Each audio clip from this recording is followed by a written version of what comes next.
Now you need to present that document either at our premises or by the post office, or even online. You can obtain a form at 64 kwacha for a private motor vehicle, and for a PSV vehicle it's 55 kwacha. So that's the cost. So you get a form of this nature. So that's a form that you get for your private motor vehicle. It's actually... I don't know if our screens, our cameras can pick that document for purposes of our viewers who are following us.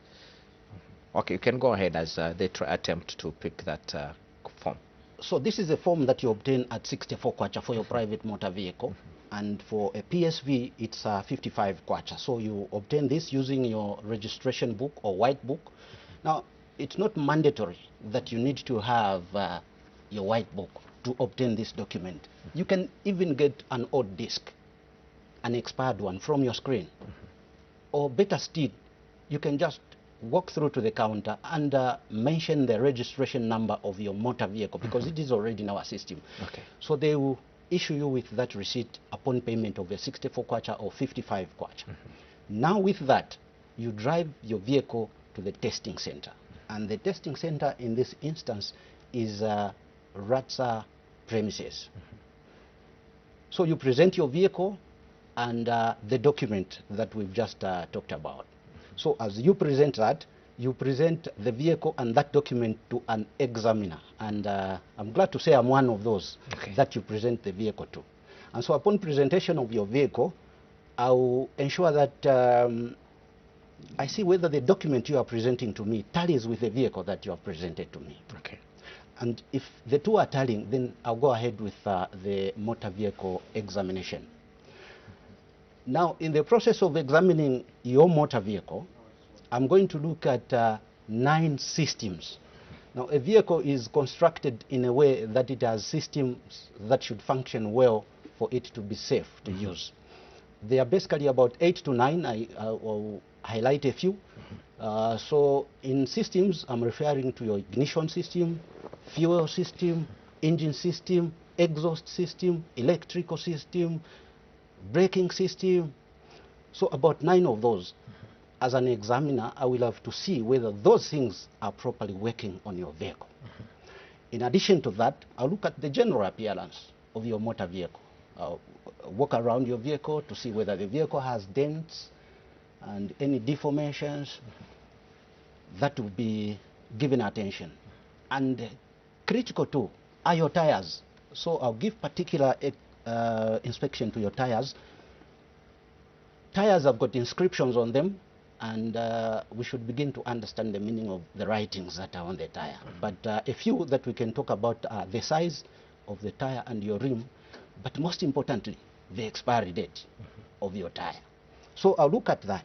So if all those systems we've talked about, and the tires and the general appearance of the motor vehicle is all right, cleanness both outside and inside, then I'll certify your vehicle to be roadworthy. So I'll pass that vehicle to say this vehicle is roadworthy, and on that form I'll sign to say, okay, commit yourself that you've certified the vehicle. vehicle. Upon inspection of this vehicle, I'm satisfied that this vehicle is roadworthy because all the systems are functioning properly and it is safe for use.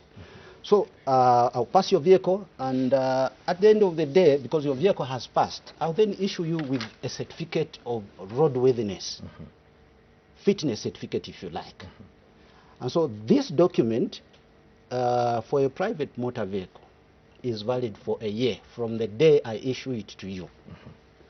So this one, for instance, was issued on the 22nd of November, and so it will end after a year, which is next year in 2023.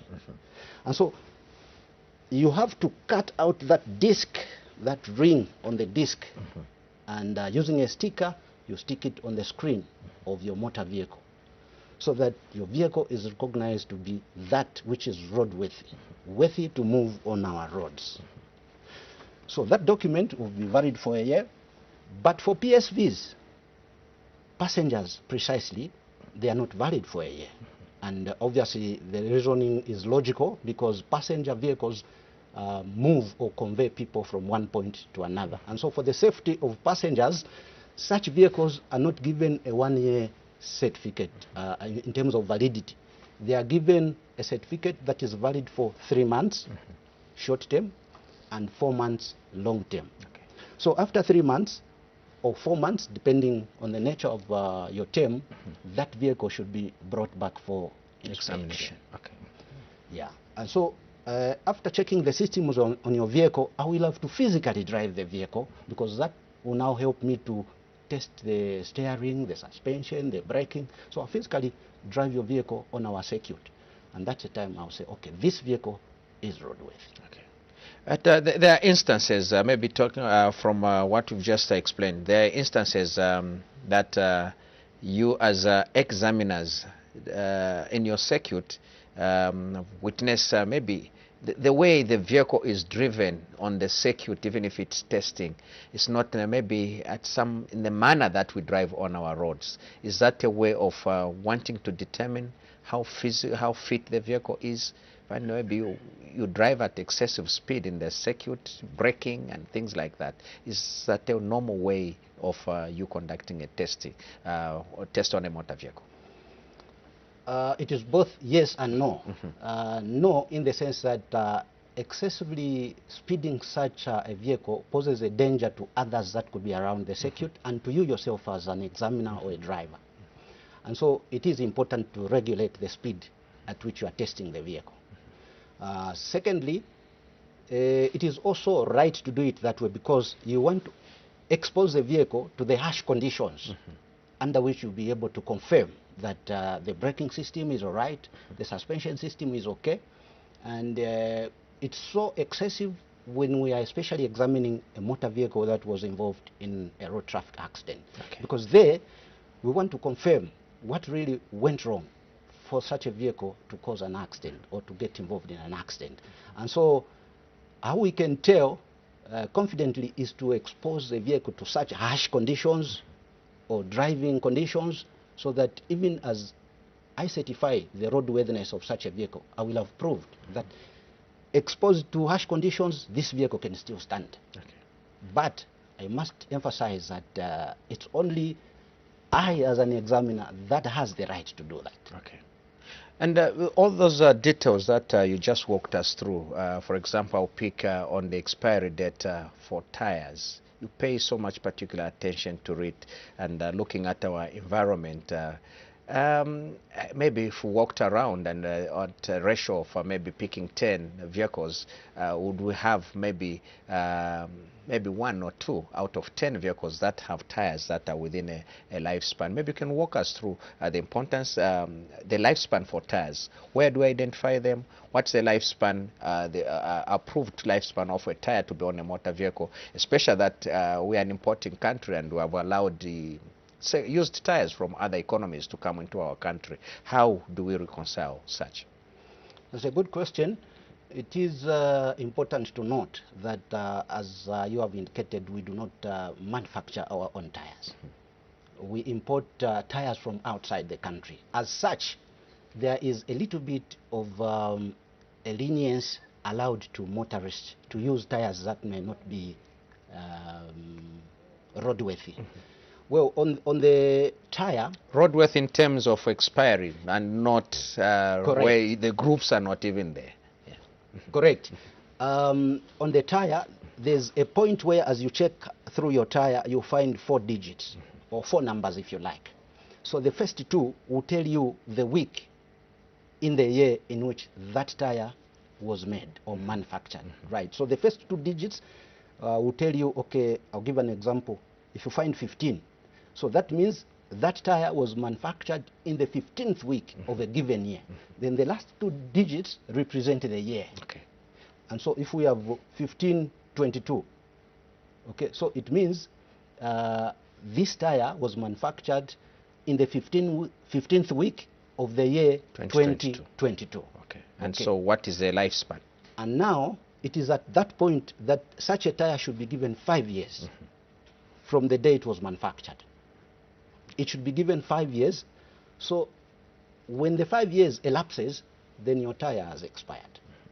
Now, you must consider the fact that tires are manufactured elsewhere and they'll take time to come into our country, and probably they'll sit on the shelf for some time before you get or buy one.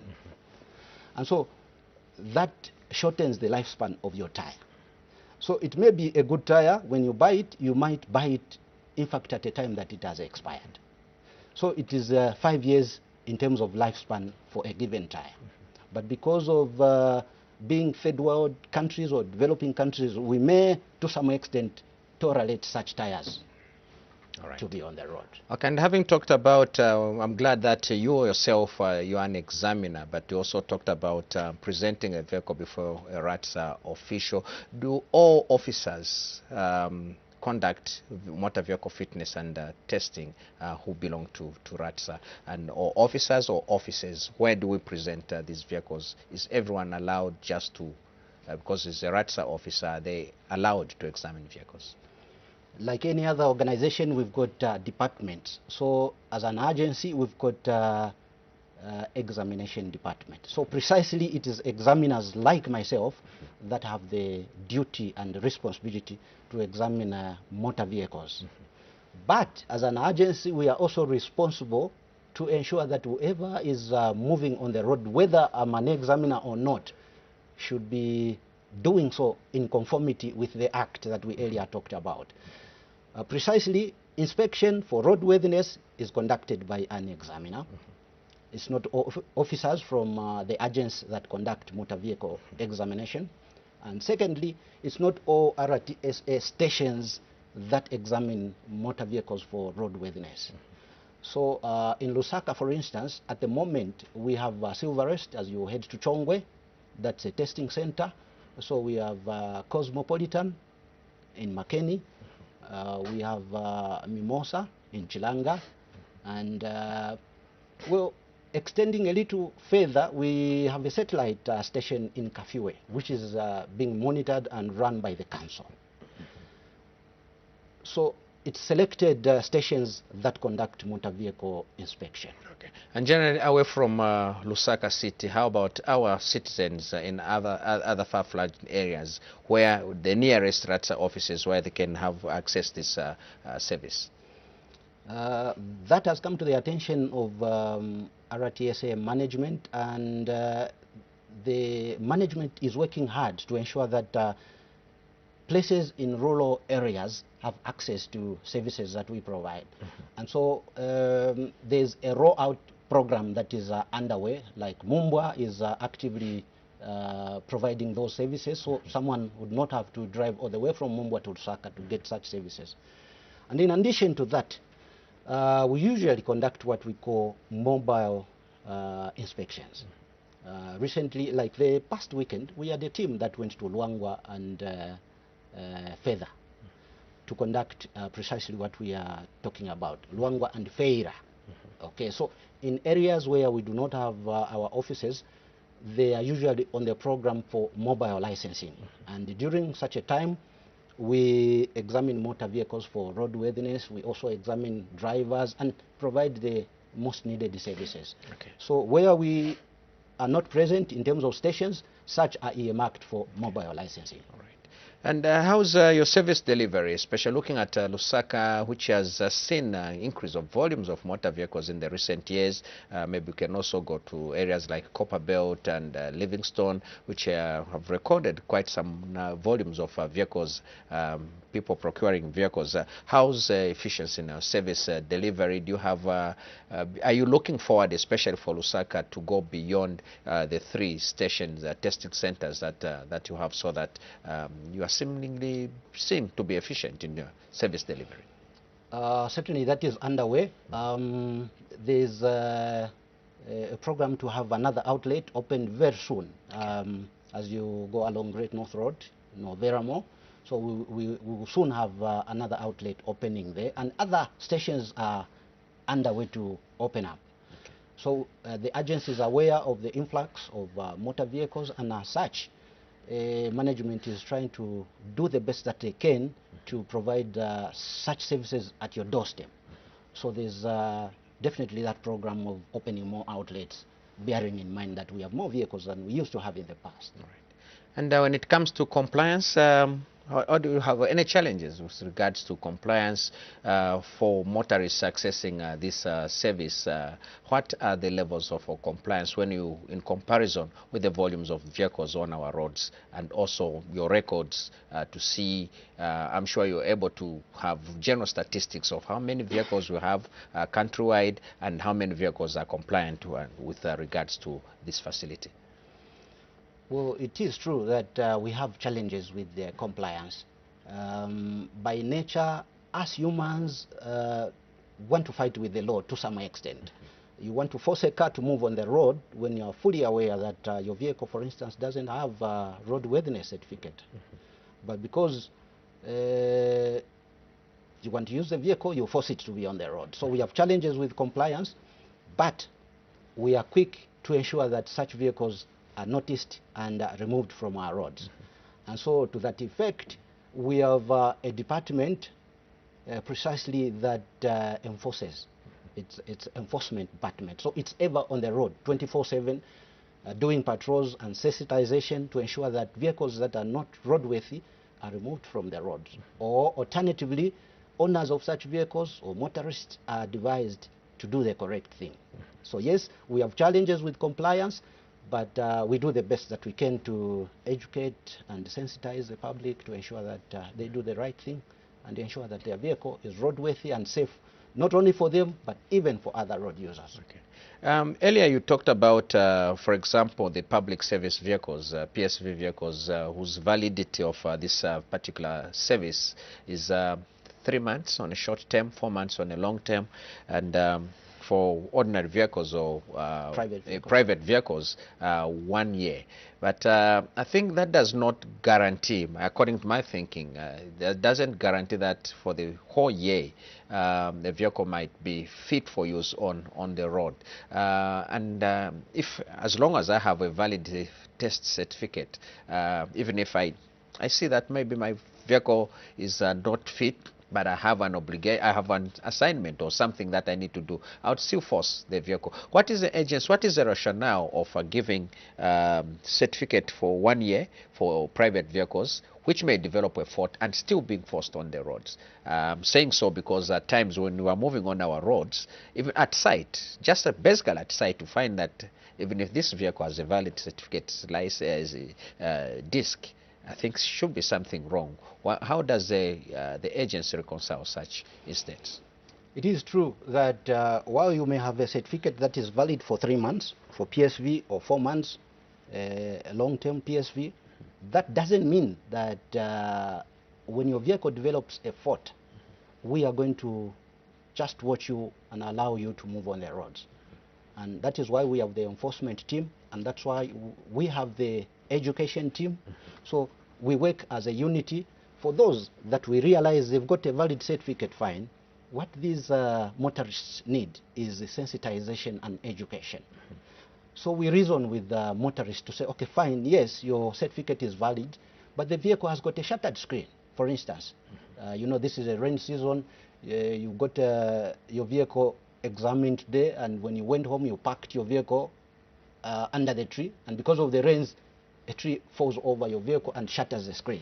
It is true that your certificate is valid, just a day old, but your vehicle is certainly unroadworthy. And so it's only logical to reason with you and educate you to say, okay, fine, but ensure that your vehicle is safe for you and other users. So it's not a guarantee that even if your certificate is valid, you should force the vehicle to be on the road. We are ever present on the road, and we take notice of such vehicles, and we educate, sensitize, and ensure that if the motorist is unreasonable, for lack of a better term, we impound such a vehicle. Okay. And reason with them and ensure that before such a vehicle leaves our premises, it is certified roadworthy again. All right. There are also other public outcries or public concerns that there are certain categories of vehicles that no matter what, you never see it at your offices being examined, but they are especially with regards to public service vehicles, there are certain fleets of lack of, I mean, would not name, but the public is concerned that they have never witnessed, have had such conversations. If you're on a public bus or somebody triggers a conversation, they will name certain fleets that this fleet would never seen it at RATSA offices. How do you examine such fleets of vehicles? It is true that there are certain vehicles and fleets that are exempted from examination and inspection. It is just a right to mention to the public to say we have the revised act, and we can talk about the defense, for instance. They've got their own way of conducting inspections for their own fleet of motor vehicles.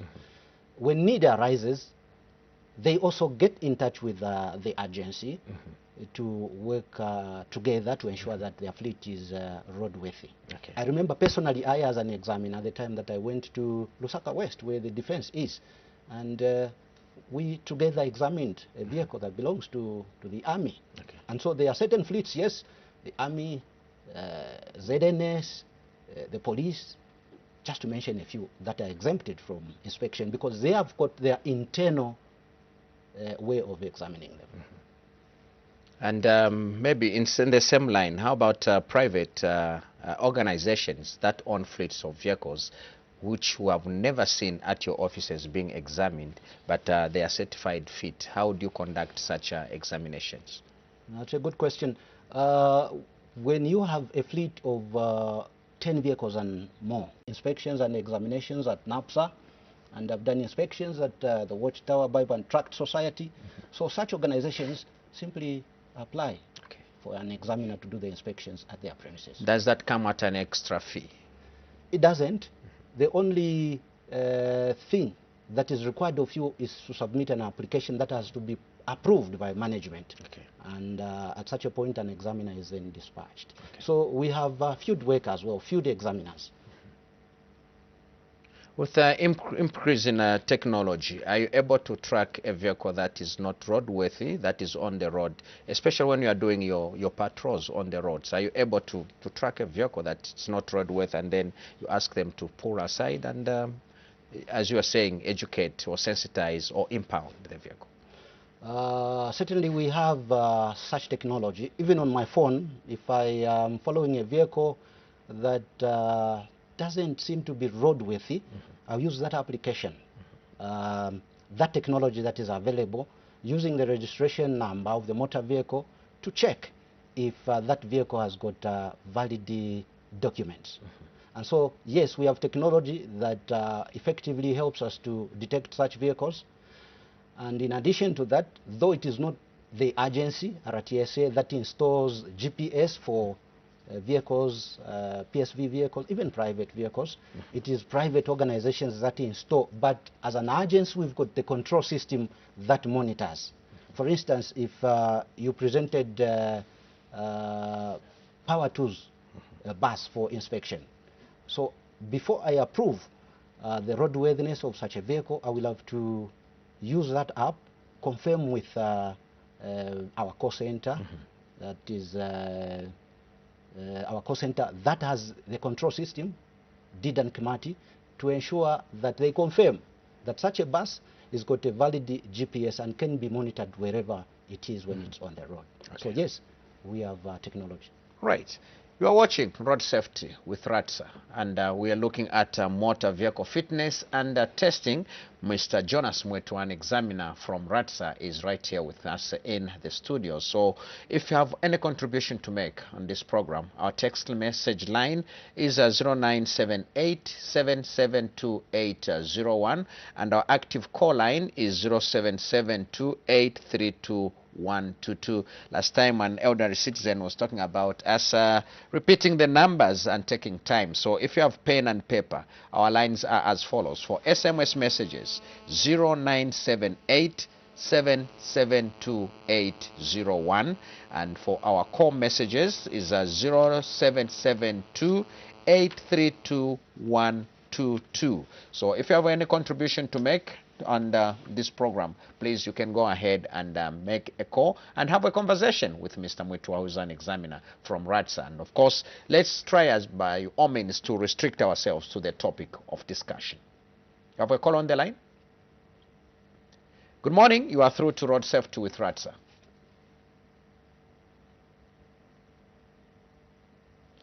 All right, seemingly we do not have... yeah, this is Pilot calling you from Kalomo. Mr.? Mr. Private from Kalomo. Pilot calling you from Kalomo. We can... Pilot. Yes, please go ahead with your contribution.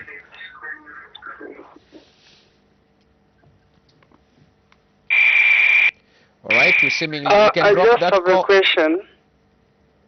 Go ahead. Sometimes you'll find that I will not mention anyone. We find officers. Excuse me, you are listening to yourself because your television or your radio set is on. Unfortunately, we have to drop you. We have to drop that call. So please, if you are getting in touch with us, make sure that your television set is or radio set is switched off. Instead of you listening to yourself again, we're having a feedback and a challenge, so we cannot have a conversation. So please make sure that you turn off your radio set or your television set. Our call line is 0772832122. Please, you can go ahead if you have a contribution. Good morning. We have a call on the line. All right, we do not have a call. Our text message line is 0978-772801, as you can see on your screen as well. Good morning.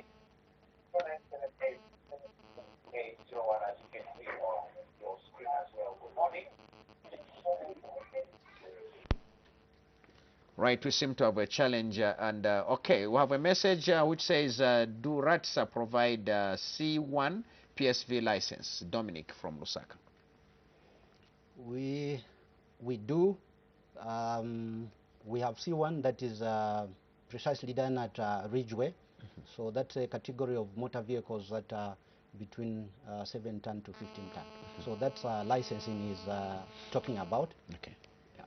Right, and we're looking at compliance levels, and maybe what is your word of caution to motorists, especially those who are in the habit of not complying to this very important assignment or exercise, because it endangers their lives and the lives of other road users. What is the position of RATS, and what do you do if you need to caution such motorists? Well, we'll start by... maybe before we get to that, I will try to see if we can get 3 sets of calls or messages. You are through to Road Safety with RATSA. Good morning.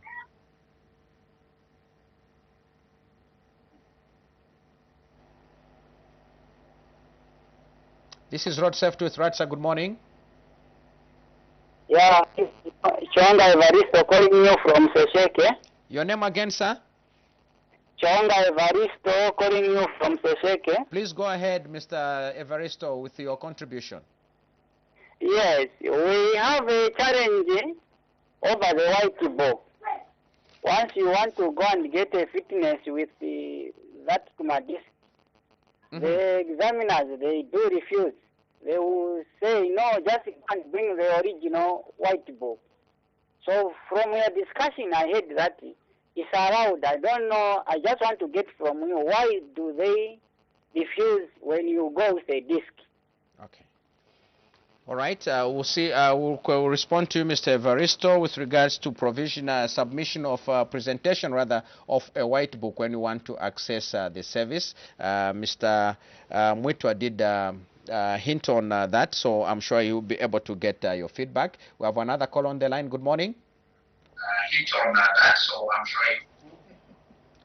Unfortunately, once that happens, we'll drop your call automatically. We'll not apologize to you again. We have a call on the line. Good morning. All right, and so and another message comes in saying, good morning, Mr. Mwitua. Why is it that police and ZESCO vehicles are not roadworthy but are allowed to move on the road and are not impounded? we are talking about exemptions and then a concern that some public vehicles may not be Hello? roadworthy. But maybe let's see if we can also get a caller, Hello, you and then getting we can me? respond. Good morning. You are through to Road Safety with Ratsa. Sorry? You are through to Road Safety with Ratsa. Please tell us your Yeah, name and where thank you're you. calling us from. Yeah, I'm just concerned with sometimes, my concern is that this tipper truck, which carries quarry dust, I think, and sand, Mm-hmm. they don't put on tents on their tipper trucks, and they are damaging our screen with those flying stone which falls on the road. Okay. Me, it has been twice with my vehicle, with those flying stones from the tipper truck, because they don't put on tents. And what are the lads doing on those tipper trucks? We normally see them. They stop them. I don't know what they discuss, but they are not emphasizing on them to be put on tents, especially these Chinese trucks and tipper trucks, which follows the quarry dust along Katuwa Road. That's where they do their business from. All right. They are damaging our screens, and our screens every time they are there to change our screens. At the end of the day, sometimes you may find that they have damaged your screens. Then when the officers on the road, traffic officers, they find you, they'll say, go and change the screen. You change the screen. And they should work on those tipper trucks so that at least those flying stones are not falling on the road. All right. Thank you. Thank you so much. Though you didn't tell us your name and where you're calling us from, but of course, okay, let's take time to give Mr. Mwetwa to respond to this, beginning with a presentation of a white book. You did tell our viewers and listeners that may just go with a disc or registration vehicle, but situation in Sesheke, they are asked to go with the original white book to access a motor vehicle fitness and testing. Strictly speaking, the act that we earlier alluded to does clarify that as you present your vehicle for inspection, you should present the white book or motor vehicle registration. But there is room for lenience on the motorists. So they can use the old disc to obtain the form, or they can present just that fitness form, or inspection form, and the vehicle without the registration book. So there's room for flexibility to allow such motorists. Well, we appreciate the fact that such a motorist should be commended because they've made an effort to leave their home. It could be that by mistake they forgot the white book. So since they are in our premises, we'll provide the service to them. So we'll not be adamant to say they need to present the white book. It's not the white book that we are examining, it is the motor vehicle, which they have presented to us. So we'll go ahead and do the inspection, but we'll guide the motorist to say it is mandatory according to the Act and the examination manual that you present your white book. So, man, that leaves us work to do with your Sesheke office. That's right. All right. Public vehicles that seemingly are not roadworthy. For example, an example has been given with a police vehicle impounding vehicles that are not roadworthy when their vehicle is not roadworthy. Aren't they a danger to the other motorists on the road as well? Certainly, that is a point of concern, and we must admit that our partners, the traffic officers, police officers, that is, are listening to the program, and of course we work hand in hand with them. So we confirm with them to say this is raising concern to the public because we should set an example ourselves to the motorists. So we'll certainly convey the information to the Inspector General for the traffic section to ensure that their vehicles are also taken into account and inspected for roadworthiness. But I must mention that the caller talked about ZESCO vehicles. Well, ZESCO vehicles do come for inspections. They are not on organizations that are exempted from inspections. All right. Flying stones from tipper trucks? Good question. Yeah, this is certainly a source of concern, and it is a mandatory thing for such motorists to cover their goods with nets or tents to ensure that, remember, our emphasis is on safety of our roads for other road users and other motorists. So in the way we are carrying our goods, we have to ensure that that doesn't pose a danger to other road users and motorists. So it is a requirement that tippers are supposed to cover their quarry as they ferry the quarry from point A to point B. Now it is true that the enforcement department does stop such vehicles And certainly they educate and sensitize them. For those that do not comply, they are certainly impounded, and as such they have to pay a fine or even sent to the courts that we have for such ones. Okay. How often do you do this? Because his concern was at times you stop them, have a conversation, which he says, I mean, you cannot be privy to the conversations that the office and the erring motorists have with your officers, and they drive off. And again, maybe another day, you, like you were saying, they are seen again on the roads. Why can't you just at that point then impound the vehicle, make sure that a correction is done there and the vehicle doesn't move with the loaded, because they're endangering people and causing damage to other people's properties on the road as well. I must admit, because even if when they pay the fine, a damaged screen will not benefit out of that. It's just some punitive measure, but somebody's screen would have been damaged. Certainly, I must admit that this is an area where we have to pull up our socks as RTSA, and we will ensure that the public is safe on our roads. So we've listened to that concern, and we'll convey the information to our enforcement department and ensure that such vehicles are impounded, fined, and also not just allowed to move on the roads if their quarry is not covered by a net or a tent. All right, so let's see if we can accommodate other callers. You are through to Road Safety with RATSA. Our call line is 0772-832-122. That's 0772-832-122. Good morning. Good morning. All right, okay, we can read some messages. Our text line, good morning. Okay, can someone get a driver's license for the first time? That is CE Matthews Mtonga. Seemingly just away from our topic, maybe Stamwito can talk about it. Good morning, gentlemen. My question is, I have no money to pay time for driver MV license and insurance expires. Can RATSA? Okay, that message has disappeared. Okay, expires, and can RATSA give period of extension? License, fitness license expires, and this listener says he has no money to pay insurance and road tax. Can you give an extension for his expiry of road fitness test? We have a caller on the line. Good morning. I will respond to that message as well. You are through to Road Safety with RATSA. Good morning. Okay, we seemingly have that code dropped. Let's see if we can read some more messages. Why is traffic? Okay, this one. Okay. Good morning. Night travel on public buses, Banda. That's just a concern. Why do we have a roadblock every Friday and Sunday in Chisekesi?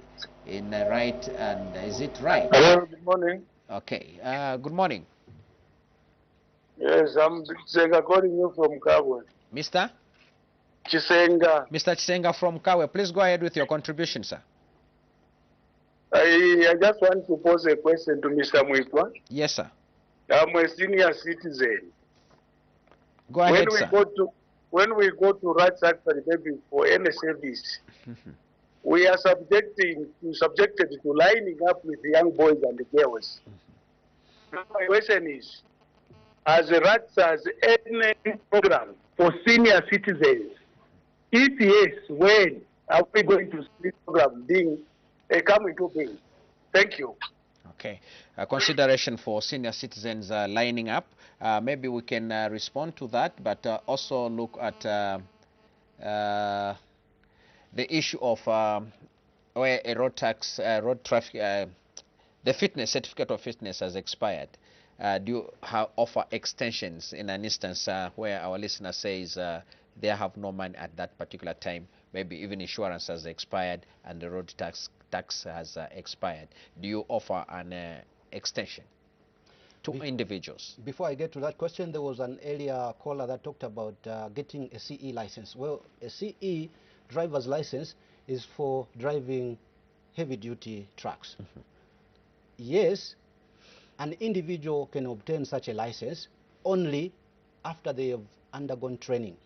from recognized institutions such as Industrial Training Center, or indeed there are other recognized driving schools. So an individual that applies for a CE driver's license should have a certificate from a training school that they attended such a course and they are competent, so they are exposed to a test when they come to us. Okay. Yeah, so yes, someone can, but they have to undergo training. Then coming to the caller that talked about extension to fitness, it is only road tax that the agency gives extension to, and this happens only basically during peak periods, like when we go into January. So people, not everyone might be able to access our services. So for road tax, they'll be given an extension of 2 weeks, within which they'll be allowed on the road to use the expired road tax. But for fitness, there's no extension. Remember, we must distinguish the difference between road tax and roadworthiness certificate. So if your vehicle has reached the period we certified it, its fitness would expire, then we are not going to allow it on the road. So there's no extension for roadworthiness, but there's extension for road tax. Okay. That's a distinction.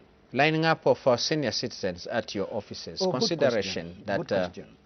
Good question. It is coming to the attention of RTSA that in some of our stations, it is unfortunate that such senior citizens are exposed to such long queues. But I must quickly mention that of late, we have, if any, we do not have queues.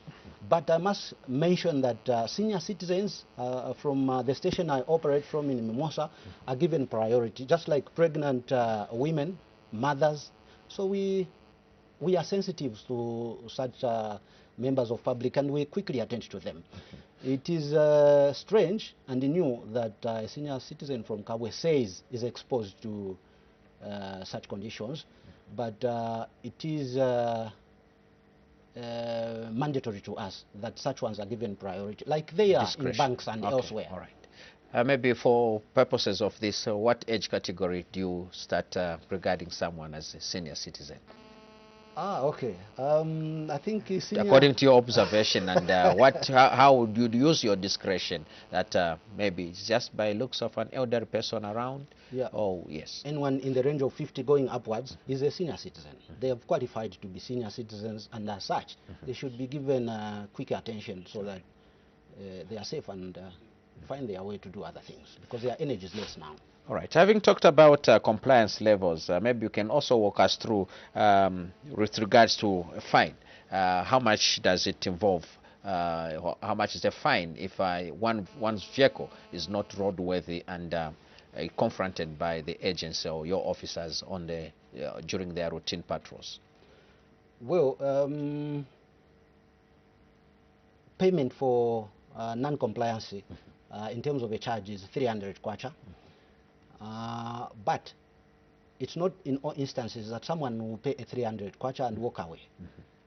Such uncompliant motorists may be exposed to fast-track court. We have our court, which is a fast-track court, so they will be exposed to the fast-track court, and there they will have fines to pay as well before they pay the 300, and also they will have lost out. If they are in business, they will have lost out on time because their vehicle will be lying in our premises and business will be down at that time. So they will pay 300 kwacha, but they will also be exposed to the fast-track court, and they also risk having their vehicle blocked on our system. By having their vehicle blocked, it means then they cannot access other services. They cannot, for instance, buy road tax. They cannot obtain a form for their vehicle to be inspected for roadworthiness. So they are blocked in the system because they are non-compliant. Okay. So yes, a fine is 300 kwacha, but there are other costs that tag along with the 300 kwacha. All right. Okay, we also have some messages. Why do you chase vehicles when somebody has a defect on a car? That is Maron from Chipata. Good morning, sir. Do you have any machine which tests those who drink and drive to reduce road accidents? That is Chongo from Monze. This one says, what do we do to report vehicles which carry passengers and over speeding? Is there a number to call for queries? Okay, this is also arising from other programs that we have had.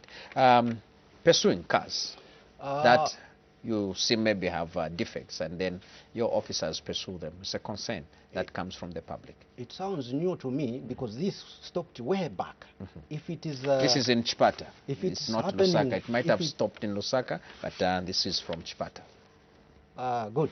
We will certainly communicate with the Chipata office, but this is history. Okay. We no longer pursue such vehicles because, like we discussed earlier on, we simply capture the registration of the motor vehicle, and with our gadgets, we'll be able to ensure that vehicle is blocked on the system.